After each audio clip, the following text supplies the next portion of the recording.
Pagi hari ini kami boleh kembali beribadah kepada Tuhan dan sudah memuji-muji nama-Mu. Kami sekarang akan mendengarkan sabda firman-Mu. Biarlah firman itu menjadi rema bagi kami semua, sehingga kami tetap eksis di dalam Tuhan dan senantiasa memuliakan Tuhan. Terima kasih Tuhan, anak-anak-Mu yang sakit Tuhan sembuhkan, yang lemah Tuhan kuatkan. Dan dalam percobaan dan persoalan Tuhan bebaskan mereka di dalam nama Yesus, sehingga semua kami jemaat Tuhan boleh senantiasa memuliakan Tuhan sepanjang kehidupan kami. Damai sejahtera menyertai kami dan siap mendengarkan sabda firman-Mu. Engkau yang punya firman, Engkau yang punya kuasa dan otoritas. Kembali hamba serahkan kepadamu dan Roh Kudus, biarlah Tuhan ambil pimpinan di dalam pemberitaan firman Tuhan di pagi hari di dalam nama Yesus. Haleluya, haleluya, amin. Silakan duduk.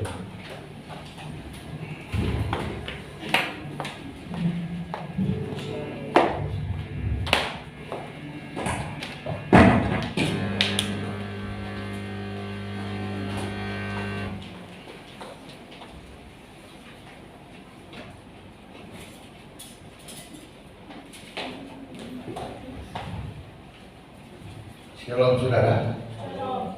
Puji Tuhan. Tuhan Yesus baik. Tuhan Yesus mengasihi kita sekalian. Dan Tuhan itu sungguh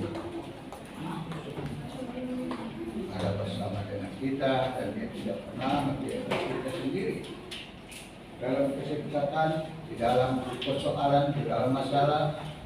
Dia katakan, aku ada bersamamu. Seperti itu saudara, kita tidak usah khawatir dan takut menghadapi tantangan hidup kita. Karena tantangan hidup kita semuanya itu ada di dalam pemeliharaan Tuhan dan ada juga di dalam kontrolnya Tuhan. Kita tidak usah takut dan gentar karena Tuhan beserta dengan kita.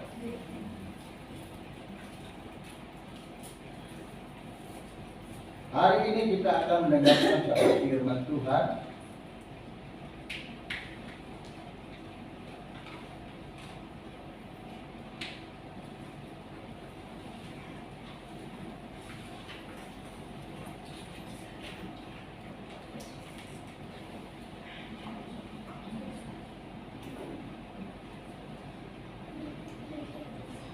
Yaitu tentang penderitaan sebagai alat pujian.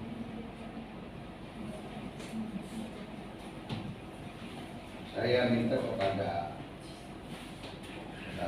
saudara Adel untuk ini, tetapi saudara Adel katakan dulu, karena Adel bilang, udah Pak, Bapak pakai ini aja dan coba aja nggak usah sini, nanti kebanyakan bisa apa? Kurang bagus. Baik, kita dengar saudaraku, kita buka Ayub pasal 20, Ayub pasal 1. Ayub pasal 1 ayat 1 sampai 22, tetapi tidak sampai segitu. Ya, nanti kita akan sambung lagi dengan kemudiannya. Ayub pasal 1 ayat 1 sampai dengan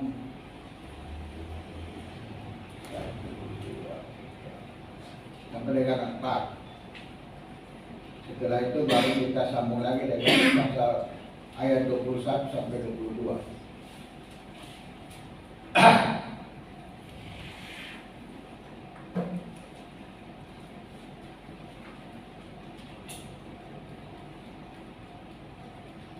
Satu, dua, tiga, kita baca sama-sama.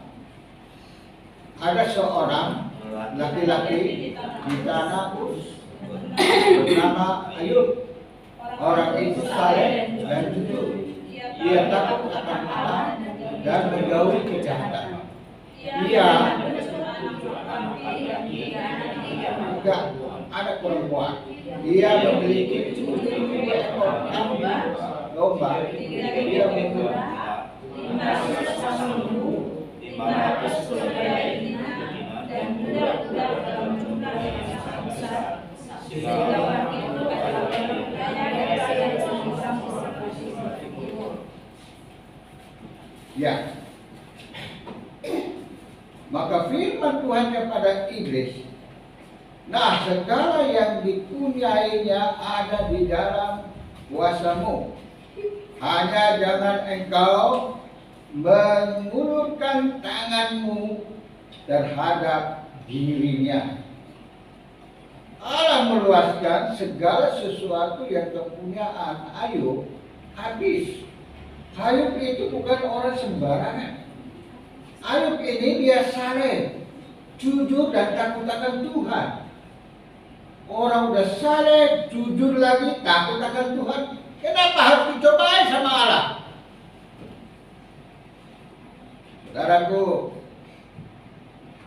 ini satu hal yang dahsyat luar biasa yang perlu kita simak baik-baik. Banyak kali orang Kristen bilang, gua udah betul-betul pelayanan, gua juga udah ya ke gereja giat, gua udah ini dan itu, udah segala macam. Kok kenapa gua begini Tuhan? Kenapa dicobai seperti ini? Tuhan itu ada nggak sih? Seperti itu.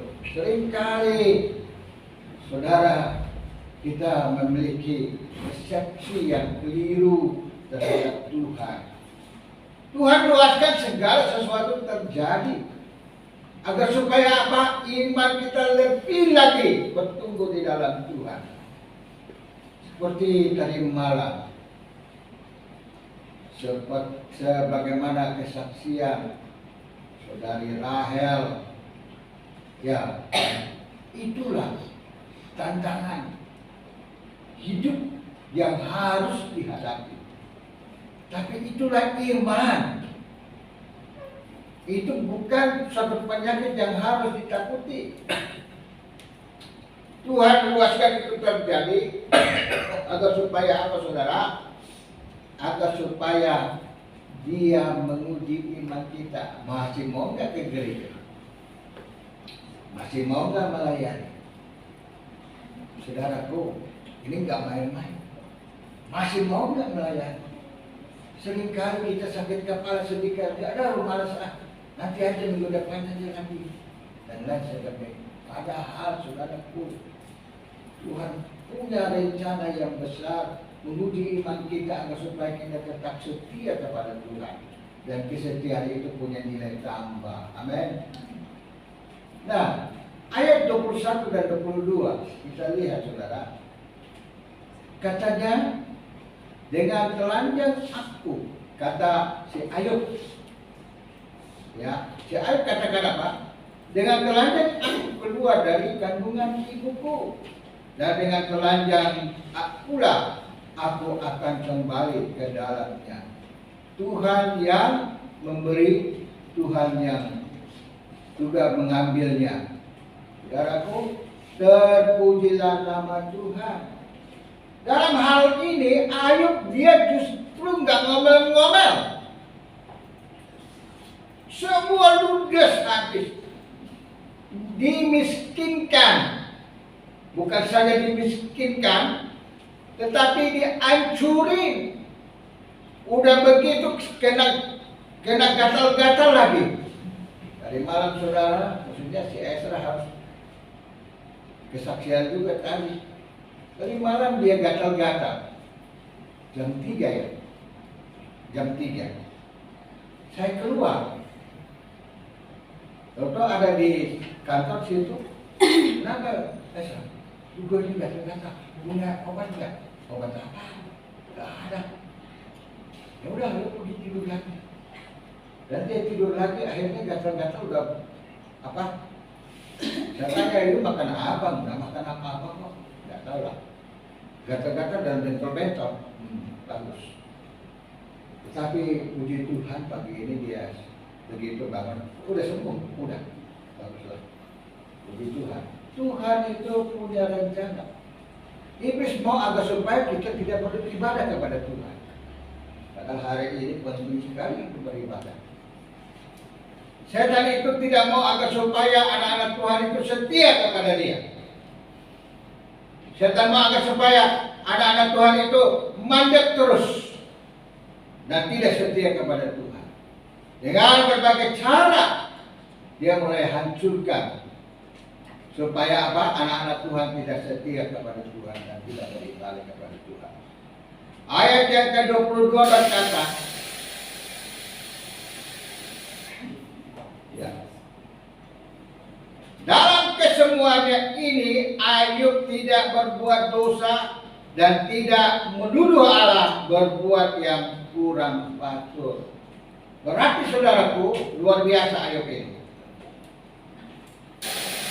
Apapun yang terjadi di dalam hidupmu, saya ulangi, apapun yang terjadi di dalam kehidupan kita, ingat, Tuhan luaskan itu terjadi agar supaya iman kita terus bertumbuh di dalam Tuhan dengan catatan pada saat kita butuh Tuhan, di situ tangan Tuhan tolong kita sehingga kita katakan Tuhan itu baik.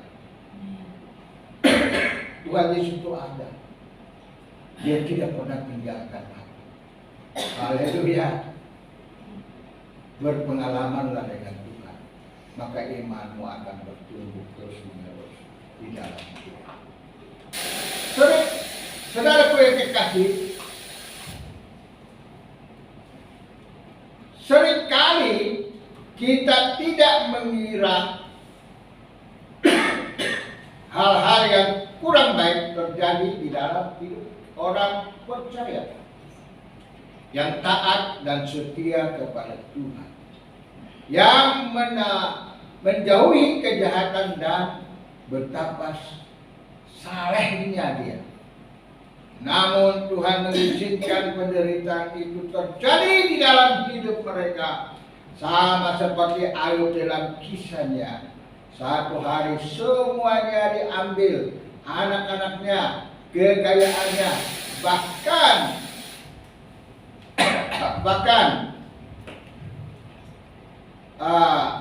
dia sendiri mendapatkan penyakit. Ini tidak usah dipakai. Ini itu apa bukan itu? Ini TV komputer, TV. Layar monitor, monitor. Satu. Monitornya. Bukan itu. Bukan itu. Ya. Bukan itu. Kayaknya LCD sudah terganggu. LCD-nya. Itu perlu diganti lagi. Ya. Ya, sudah ada penggantinya, hanya belum dibawa. Sinyalnya gangguan. Sudah ada penggantinya, tapi belum dibawa. Tadi mau titipin parfum. Oh ya. Sebenarnya dititipin parfum bisa. Ya nanti minggu depan. Ada Pak, sudah ada, hanya belum dibawa. Saudaraku, penderitaan tidak selalu muncul sebagai hukuman atas perbuatan. Ingat, saya ulangi. Penderitaan tidak selalu muncul sebagai hukuman atas perbuatan kita. Ada kalanya muncul sebagai ujian atas iman kita. Ingat itu. Itu ujian atas iman kita. Masihkah kita tetap teguh di dalam Tuhan atau tidak? Dan itu selalu diuji. Ya. Rancangan Tuhan adalah rancangan yang mendatangkan damai sejahtera. Walaupun saat ini kita belum melihat belum melihat rencananya secara keseluruhan. Apa yang Tuhan rencanakan dalam kehidupan kita. Dan harapan kita terkadang tidak sesuai dengan kenyataan yang kita terima. Kok begini Tuhan? Kok begini? Saudaraku seringkali, saudaraku, banyak persoalan yang kita hadapi. Ya, banyak persoalan yang kita hadapi dalam pekerjaan kita, dalam studi kita, dalam keluarga rumah tangga kita. Kok begini Tuhan? Seringkali ada tanda tanya terus menerus. Tetapi ingat saudaraku, Tuhan selalu ada bersama dengan kita. Puji Tuhan. Tuhan selalu akan menyertai dan memberikan yang terbaik untuk hidup kita. Amin. Dia akan berikan yang terbaik di dalam kehidupan kita. Saat penderitaan datang, tetaplah memuji Tuhan dan jangan menyerah. Saudara, kalau engkau ada sakit, kira-kira memuji Tuhan tidak? Bisa memuji Tuhan? Aduh, paling memuji Tuhan ya. Aduh, sakit. Aduh. Ganti. Kalau kita tidak bisa memuji Tuhan, biar radio atau tape yang memuji Tuhan. Kita dengar dan pelan-pelan kita itu. Pasti penyakitmu sembuh. Amin. Ya, itu banyak pengalaman itu terjadi. Saudaraku, penderitaan besar yang akan kita alami akan membawa kita semakin dekat dengan Tuhan dan menjadikan pribadi kita semakin tinggi dan semakin tangguh. Pribadi kita semakin tangguh, semakin kuat di dalam Tuhan. Dan itulah yang Tuhan kehendaki. Ya, itulah yang Tuhan mau. Sehingga penderitaan itu datang seolah-olah, aduh, Tuhan tidak ada. Tapi ingat, Tuhan selalu akan menyertai dan memberikan yang terbaik ya untuk hidup kita. Saat penderitaan datang, tetaplah memuji Tuhan dan jangan menyerah. Seringkali orang berkata, aku berserah. Iya, berserah dalam apa? Kesusahan, kesulitan? Tidak. Kita berserah kepada Tuhan sehingga Tuhan yang turun tangan untuk kita. Pada saat kita angkat tangan, Tuhan turun tangan. Amin. Nah, tadi kesaksian juga berkata, pada saat itu sakit, aku pulang, aku hanya memuji Tuhan. Betul dia, Rahel. Aku hanya memuji Tuhan. Kalau udah takut Kristen. Ya, kalau takut, ya udah takut. Soalnya Sakit ninggalin apa? iya. Itu pengalaman, saudara. Dan pengalaman itu punya nilai yang besar. Jadinya pujian aja. Jadi kalau udah dipanggil kan aku dalam keadaan pujian. Pujian, puji Tuhan. Saudaraku, itu semua pengalaman itu terjadi agar supaya apa? Meneguhkan iman kita lebih kuat lagi. Haleluya. Puji Tuhan. Tuhan itu baik dan sungguh baik. Baru kita tahu bahwa Dia hidup, ada kuasanya terjadi dalam hidup kita. Karena Dia hidup. Amin. Penderitaan yang menimbulkan tahan uji. Roma 5 ayat 1 sampai 5 dia berkata, coba Roma 5 ayat 1 sampai 5. Karena itu siapapun dibenarkan karena iman, hidup di dalam damai sejahtera. Saya ulangi lagi. Karena itu siapapun dibenarkan karena iman, hidup di dalam damai sejahtera. Oleh karena Tuhan Yesus Kristus bukan suatu perasaan sesaat tetapi selamanya di dalam jaminan Allah. Saudara, engkau dan saya ada di dalam jaminan Allah. Haleluya. Rumah tanggamu, keluargamu, pribadimu, suamimu, istrimu, anak-anakmu ada di dalam dalam jaminan Allah. Dan Allah menjamin kehidupan kita. Haleluya. Ada yang khawatir dalam hidup ini? Beberapa hari yang lalu, pagi-pagi nenek datang kepada saya. Kenapa? Itu kan yang biasa kasih beras ini lagi bermasalah. Terus bagaimana? Kita beli beras lagi lah, begini. Saya bilang, nanti dia beli beras, terus dia ngomong sama saya. Tidak, tunggu saja waktunya Tuhan pasti. Haleluya. Dan Tiba-tiba malam dia kasih tahu, paginya beras datang. Haleluya. Jadi ibu janda-janda jangan takut tidak punya beras. Tuhan sudah kirim. Haleluya. Puji Tuhan saudara. Khawatir pula dia, mulai khawatir, dikit-dikit khawatir. Tapi Tuhan lebih tahu kondisi keadaan kita semua. Amin. Tuhan kasih memberkati kita. Dosa selalu memisahkan manusia dari Allah dan mendatangkan maut. Jangan sampai kita melakukan yang di luar daripada kehendak Tuhan. Itu dosa. Namun setiap orang yang hidup di dalam damai sejahtera Allah mempercayai hari esok dalam pengharapan dan membuat ia tegak berdiri. Saudaraku, orang di dalam Tuhan, orang yang di dalam damai sejahtera Allah, mereka akan percaya kepada Allah, percaya bahwa hari esok dalam pengharapan dan membuat dia tegak berdiri. Haleluya. Amin.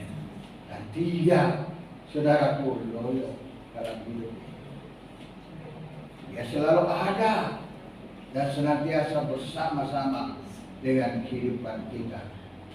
Kemanapun kita pergi dan berada, dia katakan, aku menyertai kamu.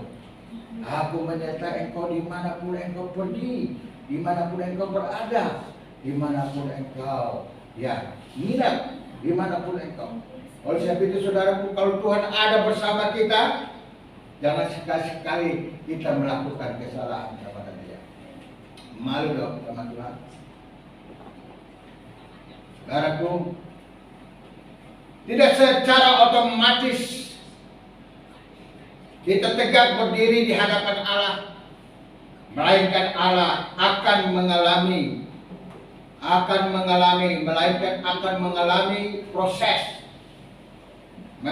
proses yang membuat orang percaya tetap berkemenangan. Bagaimana kita bisa tahu bahwa kita menang? Bagaimana kita bisa tahu kita menang? Kalau kita sendiri, saudaraku, tidak mengalami sesuatu yang seolah-olah membuat kita tidak berdaya. Pada saat kemenangan itu datang, kita baru katakan, kamsia. Kamsia itu apa? Kamsia itu apa ya? Thank you Tuhan. Terima kasih Tuhan Yesus. Ya. Jadi kita selalu mengalami proses. Tadi pagi, tadi malam, saudaraku, saudari Rahel sudah mengalami proses itu. Dan pagi ini dia penuh dengan kemenangan dan dia tegak berdiri di hadapan Tuhan. Haleluya. Haleluya. Itu proses yang luar biasa. Seolah-olah tidak ada harapan, seolah-olah nafsu tinggal di hidung. Tetapi ingat, Tuhan tidak pernah tinggalkanmu. Amin. Tuhan selalu ada bersamamu. Engkau ada bersamaku di setiap musim hidupku. Amin. Di setiap musim hidup kita, Tuhan selalu ada. Tuhan selalu sertai. Tuhan selalu menjaga kita. Dan tak pernah Dia biarkan kita sendiri. Dia tetap beserta dengan kita. Walaupun persoalan masalah bertubi-tubi datang dalam hidup kita, kita pasti tegak berdiri karena Dia ada di dalam hidup kita. Dan Dia ada senantiasa menyertai kita. Saudaraku yang kekasih di dalam Tuhan Yesus Kristus. Saudara, Dia mau agar supaya penderitaan, karena itu akan menimbulkan bahan uji Saudaraku, persoalan masalah datang kepada kita, kita akan tegak berdiri. Kita akan tetap tahan dalam ujian itu. Dan luar biasa, tahan uji itu bagi orang percaya itu sangatlah penting. Amin. Tahan uji bagi orang percaya itu sangat penting. Ingat, kehidupan ini penuh ujian dan cobaan. Haleluya. Saudaraku, kehidupan ini penuh ujian dan cobaan. Siapa yang tidak pernah diuji? Ada di sini yang tidak pernah diuji? Saya tahun, wah, Pak ini, siapa? Ya, berapa? Baik, itu Pak Yopi tidak pernah diuji. Iya Pak, Pak Yopi ya. Walaupun dia tetap, ya ada sebagaimana ada. Dia katakan aku tidak pernah diuji. Haleluya. Pak Yopi ya, pasti Tuhan akan bersamamu. Haleluya. Tuhan tidak lihat apa ya hidupmu, tetapi Tuhan melihat kesetiaanmu. Puji Tuhan, walaupun demikian dia tetap datang beribadah kepada Tuhan. Itu anugerah Tuhan yang besar bagi dia. Haleluya. Nah, saudaraku, tahan uji itu menimbulkan pengharapan, dan pengharapan tidak akan mengecewakan. Kita harus tahan uji karena kita memiliki pengharapan, dan pengharapan itu tidak akan mengecewakan kita. Haleluya. Pengharapanku hanya Yesus saja. Dia mati atas dosa. Dia gembala jiwaku yang sungguh. Yesus harapan jiwaku. Amin. Yesus harapan jiwaku. Yesus harapan saudara. Pada saat yang kau tidak punya apa, Yesus mengharapkanmu. Datang kepada Tuhan. Datang ke tetangga pasti tetangga ngomong. Tetapi kalau datang sama Tuhan, Tuhan tidak pernah membicarakan kekuranganmu. Justru Tuhan akan menolongmu. Haleluya. Puji Tuhan.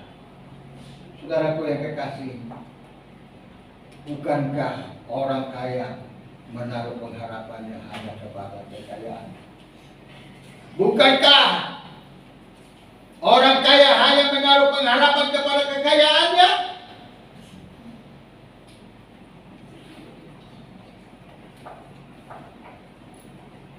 Segala sesuatu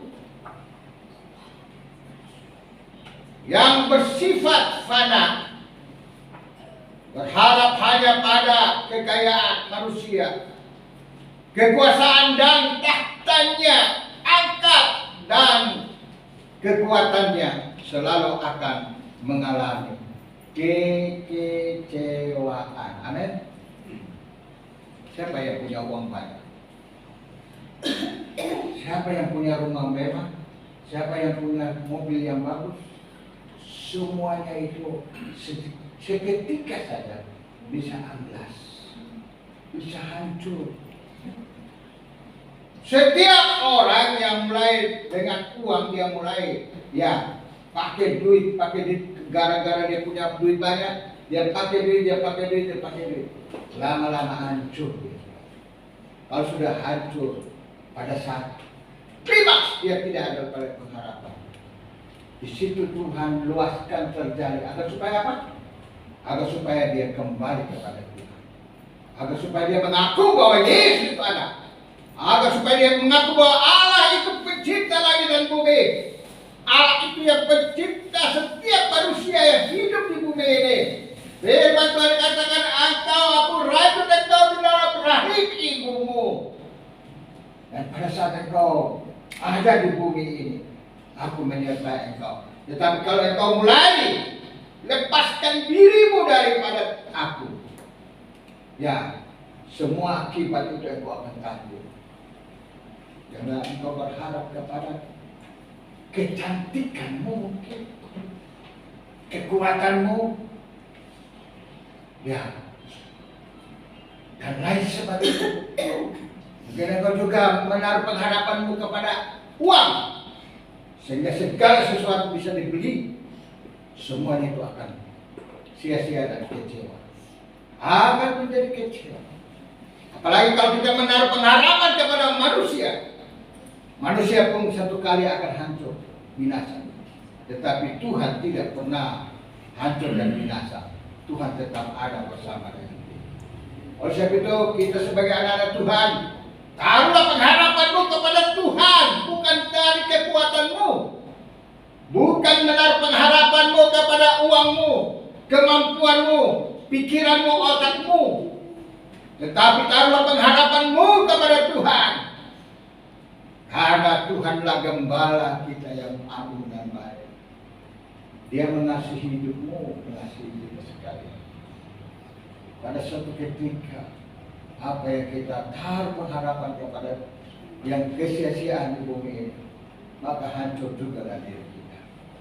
Kalau kita menaruh pengharapan kita kepada Tuhan, ingat saudaraku, Tuhan selalu ada bersama dengan kita. Dan dia tidak pernah tinggalkan kita. Dan dia selalu ada bersama dengan kita. Saudaraku, jangan sampai kita kecewa dan akhirnya hancur dalam hidup ini di sementara di bumi. Tapi Tuhan mau supaya kita tetap setia kepada Tuhan. Karena dengan kesetiaan itu, dengan pengucapan syukur yang naik selalu di hadapan Tuhan, Tuhan pasti akan memberkati dan melindungi dan menuntut hidup kita sampai Dia datang mengangkat kita masuk dalam kerajaan yang kekal subur abadi. Tetapi setiap orang yang beriman, yang setia pikul salib, akan memiliki gaya hidup yang tekun dan bukan pada situasi sesaat. Tetapi setiap orang yang beriman dan setia pikul salib, mau nggak pikul salib? Mau nggak pikul salib, saudara? Firman Tuhan katakan, kalau engkau pikul salib dan ikut aku, hendaklah engkau memikul salib dan ikutlah aku. Waduh, setiap orang percaya harus pikul salib. Dan salib itu berat, saudaraku. Tetapi ada firman Tuhan katakan, ku pasang ringan adanya. Apapun beban yang engkau alami di saat-saat ini, saudaraku, Tuhan tahu. Tuhan tahu. Dokter sudah vonis saya harus dioperasi lagi. Saya bilang tidak. Saya tidak mau. Dan peduli. Saya yakin dan percaya bahwa Tuhan pasti tolong saya dan berikan hidup untuk saya. Saya sudah 66 tahun. Setidaknya, ya paling 4 tahun lagi baru Tuhan panggil, ya bagus, bersyukur. Atau mungkin 100 tahun lagi, ya itu urusan Tuhan, bukan urusan saya. Tuhan pasti berikan kekuatan kemampuan kita. Tergantung dari diri kita mau sampai sejauh mana. Tetapi setiap orang yang beriman, sedia pikul salib, akan memiliki gaya hidup yang tekun dan bukan pada situasi sesaat. Situasi sesaat, kalau ada uang, kalau ada berkat, baru dia haleluya. Tapi kalau tidak ada uang, dia emas dia. Mau ada uang, tidak ada uang, tetap haleluya, amin. Tetap kuat karena pikul salib. Dan Tuhan lihat kesetiaan dan ketaatanmu. Tuhan melihat itu semua dalam hidupmu. Ingat itu, saudara. Kalau kali saya katakan, kalau ada yang mungkin kita kenal, ada orang yang datang dan memohon kepada kita untuk kita menolong mereka, tolonglah mereka. Kalau Anda tidak bisa dengan finansial, tolonglah mereka di dalam doa. Minta sama Tuhan supaya Tuhan bebaskan mereka. sehingga mereka pun terselamatkan dan mereka boleh bertobat dan datang kepada Tuhan. Haleluya. Amin. Saudaraku, orang yang kita kasihi sekalipun kita harus menolong dia. Menolong dalam apa? Dalam doa. Saudaraku yang dikasihi, banyak orang Kristen di akhir-akhir ini banyak yang ingin bercerai karena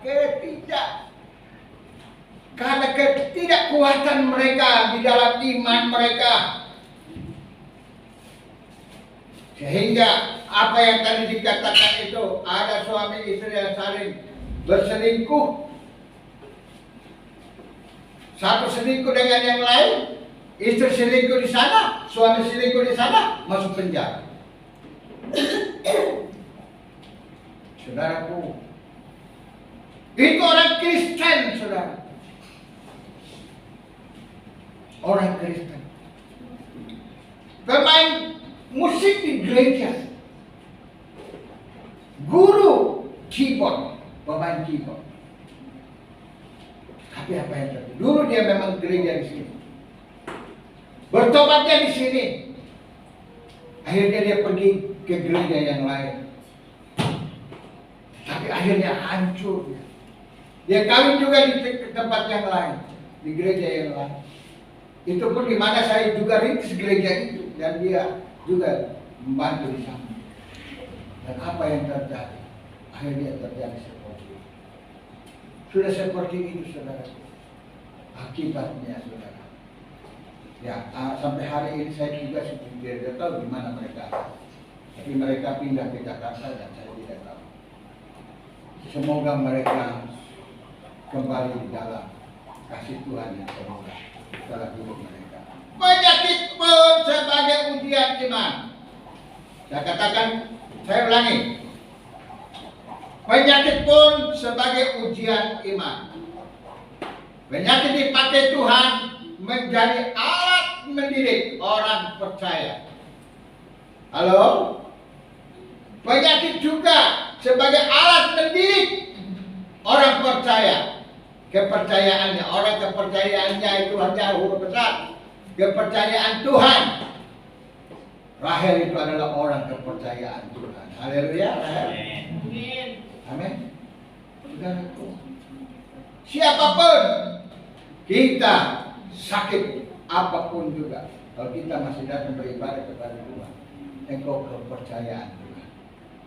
Dan bukan karena berdosa, bukan karena berdosa, tidak. Tetapi itu ujian untuk kita teguh di dalam Tuhan. Saudaraku, justru dari Ayub justru melewati berbagai penyakit. Dia justru melewati berbagai penyakit. Bukan karena dia berdosa, sama sekali dia tidak berdosa. Dia sudah dapat penyakit pun dia tetap saja setia sama Tuhan. Dia sudah hancur-hancuran pun tetap dia setia sama Tuhan. Dan Tuhan kembalikan berkali-kali lipat ganda di dalam kehidupan dia. Tuhan memulihkan kembali dia. Pada saat Tuhan memulihkan dia. Oh, itu saudara bisa baca itu di dalam Ayub pasal 42. Saudara bisa baca di ayat 12. Coba baca itu. Ayub 42 ayat 12. Baru kita akan masuk ke dalam kesimpulan.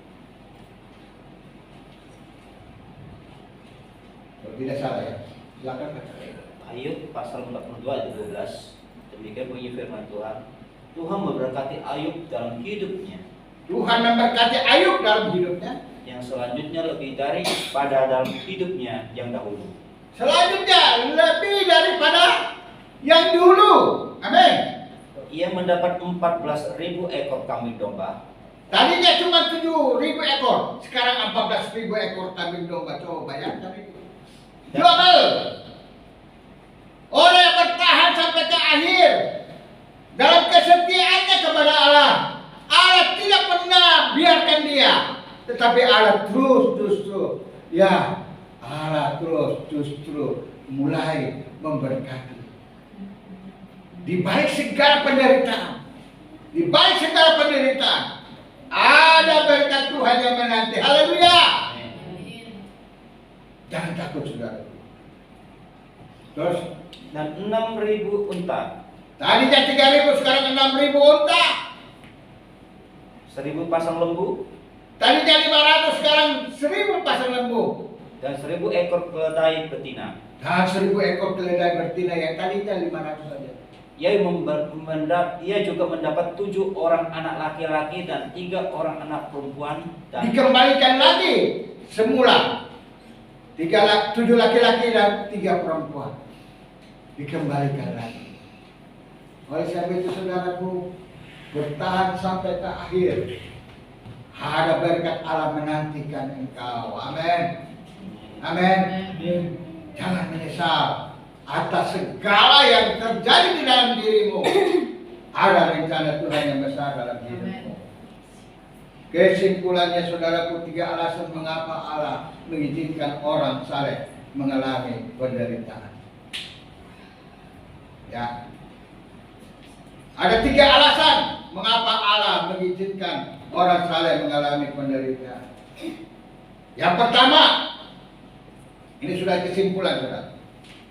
Allah gunakan penderitaan sebagai sarana untuk kita berserah sepenuhnya kepada Dia. Haleluya. Harus kita berserah. Berserah. Jangan ngomel-ngomel. Kita berserah sama Tuhan. Haleluya. Amin.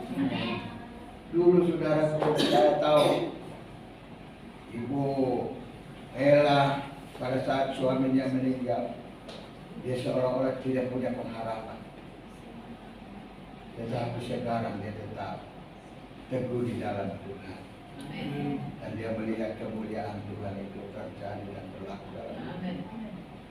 Walaupun tetangganya melihat dia, tetap tetangganya katakan, memang orang yang di dalam Tuhan selalu diberkati Tuhan.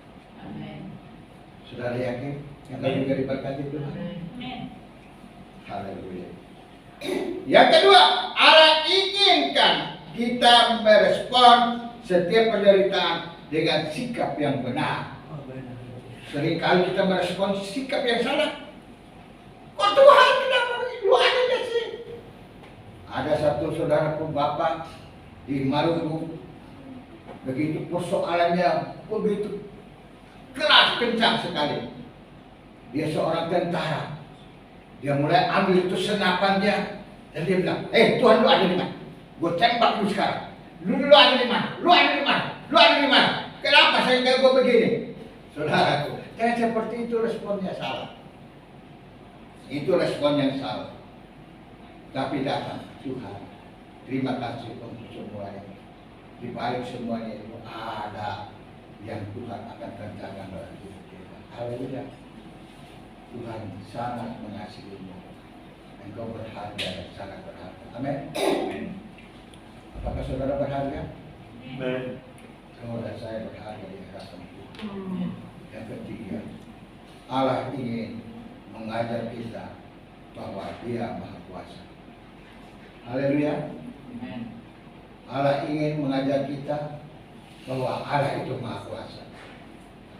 Dia Maha Kuasa. Dia mampu untuk menyelesaikan persoalanmu. Apapun yang terjadi dalam hidupmu, Allah itu Maha Kuasa.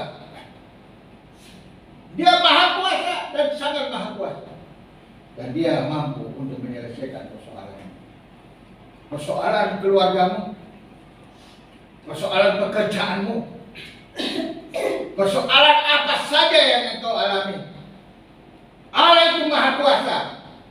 Dan Allah ada di pihak engkau.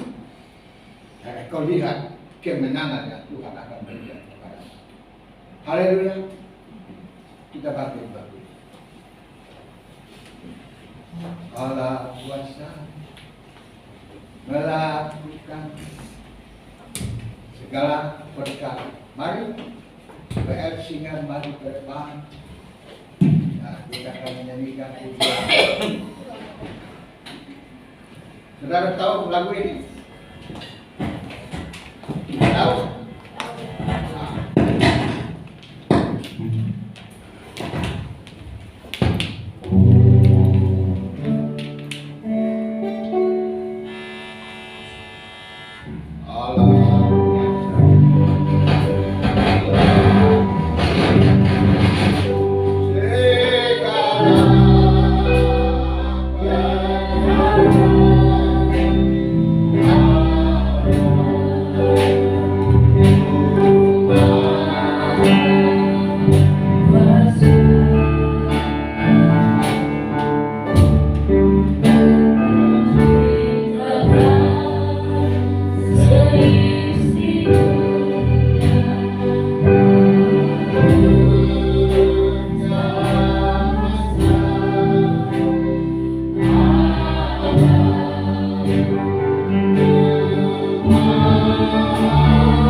akan tubuh Tuhan Yesus Kristus.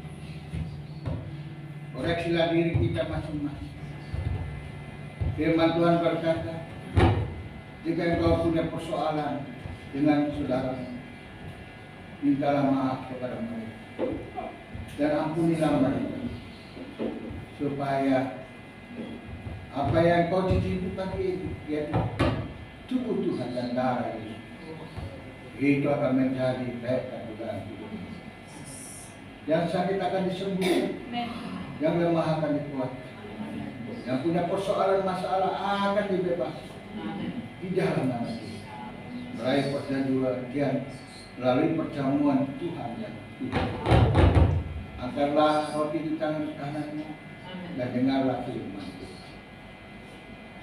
Apa yang kuteruskan kepadamu, itulah yang kuterima dari Tuhan, yaitu Tuhan Yesus Kristus pada malam waktu ia diserahkan, mengambil roti dan sesudah itu ia mengucap syukur dan berkata, inilah tubuhku yang diserahkan bagi kamu.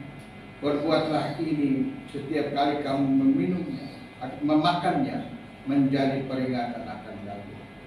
Dengan iman kita ucapkan bersama-sama di dalam nama Tuhan Yesus Kristus. Inilah daging Tuhan Yesus Kristus yang telah dipecah-pecahkan untuk keselamatan saya dan untuk kesempurnaan tubuh saya, jiwa saya, dan roh saya. Saya sebagai sarana untuk membangkitkan saya pada akhir zaman bertempat Tuhan Yesus Kristus masuk surga mulia.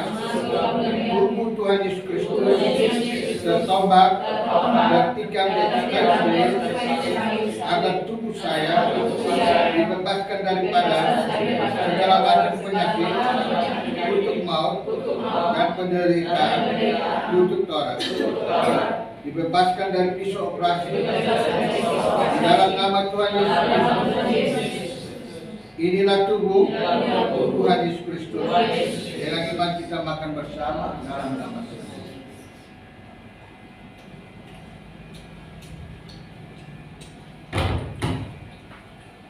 Angkatlah cawan minuman di tangan kananmu dan dengarlah firman Tuhan. Tuhan Yesus Kristus bersabda, cawan ini adalah perjanjian baru yang dimeteraikan oleh darahku. Berbuatlah ini setiap kali kamu meminumnya menjadi peringatan akan daku. Minumlah kamu semua dari cawan ini. Dengan iman ucapkanlah bersama-sama di dalam nama Tuhan Yesus Kristus. Inilah darah Tuhan Yesus Kristus sebagai perjanjian yang baru dan kekal untuk kesucian saya dan untuk pengampunan segala dosa saya.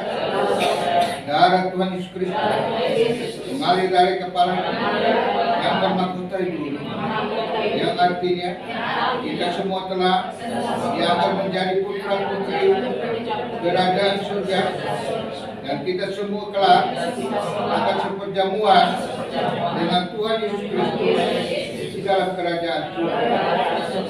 Tuhan Yesus Kristus berfirman melalui Nabi Yesaya bahwa dengan bilur-bilurnya dan dengan darah Tuhan Yesus Kristus segala macam penyakit disembuhkan, yaitu semua kutuk-kutuk penyakit, semua virus-virus, semua kuman-kuman, semua kanker dan tumor, semua kuasa kegelapan dalam nama Tuhan dihancurkan, ditahirkan oleh darah Tuhan.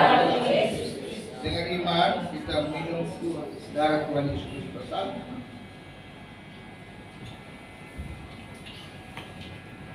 Haleluya. Terima kasih.